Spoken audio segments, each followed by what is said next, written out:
dan US ini kita akan membahas 5 poin pembahasan. Pertama, pengertian BUS dan US. Kedua, dasar hukum BUS dan US. Ketiga, fungsi dan peranan BUS dan US. Keempat, prosedur operasional BUS dan US. Kelima, perkembangan BUS dan US di Indonesia.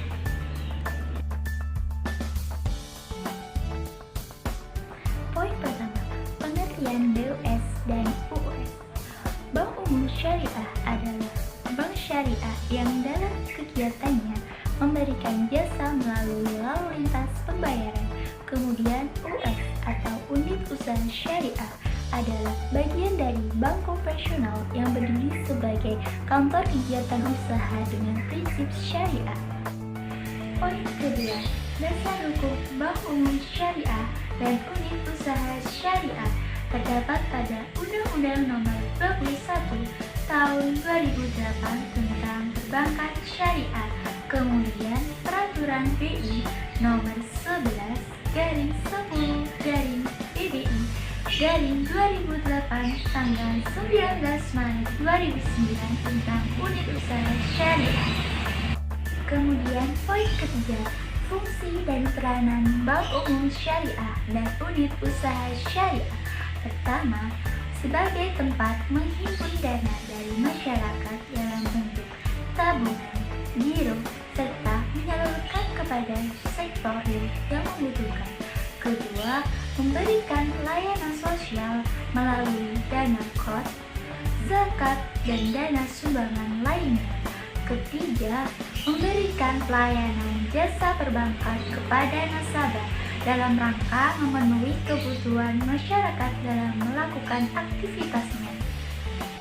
Poin keempat, prosedur operasional BUS dan US.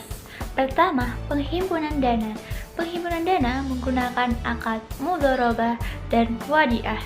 Kedua, penyaluran dana, antara lain jual beli dengan menggunakan akad mudharabah, salam, dan istisna.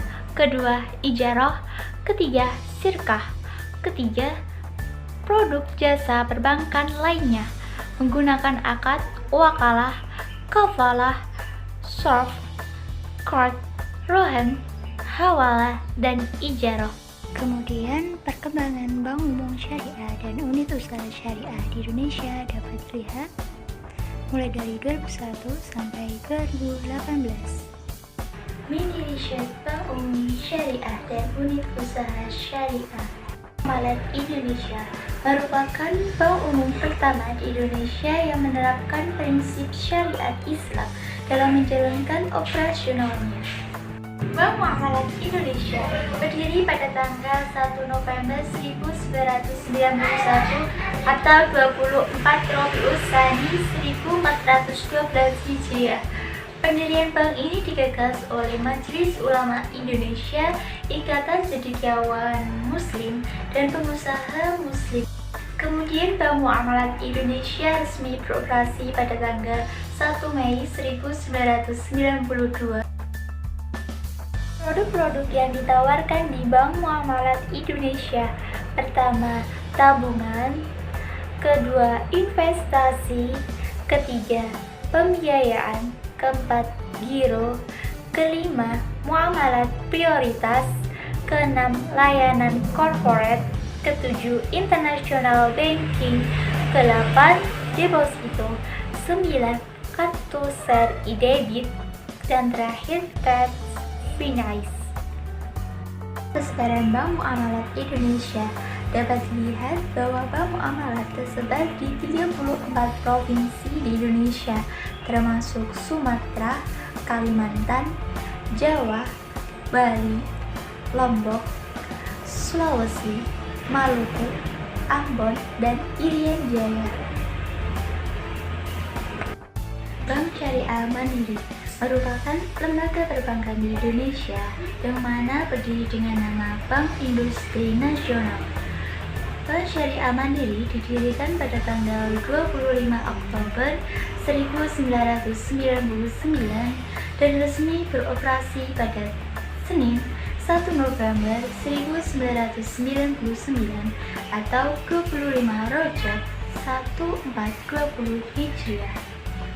Kehadiran Bank Syariah Mandiri sejak tahun 1999 sesungguhnya merupakan hikmah sekaligus berkah pasca krisis ekonomi dan moneter pada tahun 1997 sampai 1998. Produk-produk yang ditawarkan di Bank Syariah Mandiri: pertama, tabungan; kedua, giro; ketiga, deposito; keempat, pembiayaan konsumen; kelima, mandiri syariah priority; keenam, investasi; ketujuh, emas; ke-8, haji dan umroh; ke-9, jasa operasional; dan terakhir, jasa produk. Peta persebaran Bank Syariah Mandiri dapat dilihat di peta bahwa Bank Syariah Mandiri terdapat di Jakarta, Banten, Jawa Barat, Jawa Tengah, DI Yogyakarta, Jawa Timur, Bali, dan terakhir terdapat di Nusa Tenggara. So, kapan kalian mau ke BUS dan US? Yuk sempurnakan hijrahmu bersama Bank Umum Syariah dan unit usaha syariah di kota terdekatmu. Tentunya tanpa riba, maisir, dan gharar. Ditunggu ya. Sekian dari saya, semoga bermanfaat. Wassalamualaikum warahmatullahi wabarakatuh.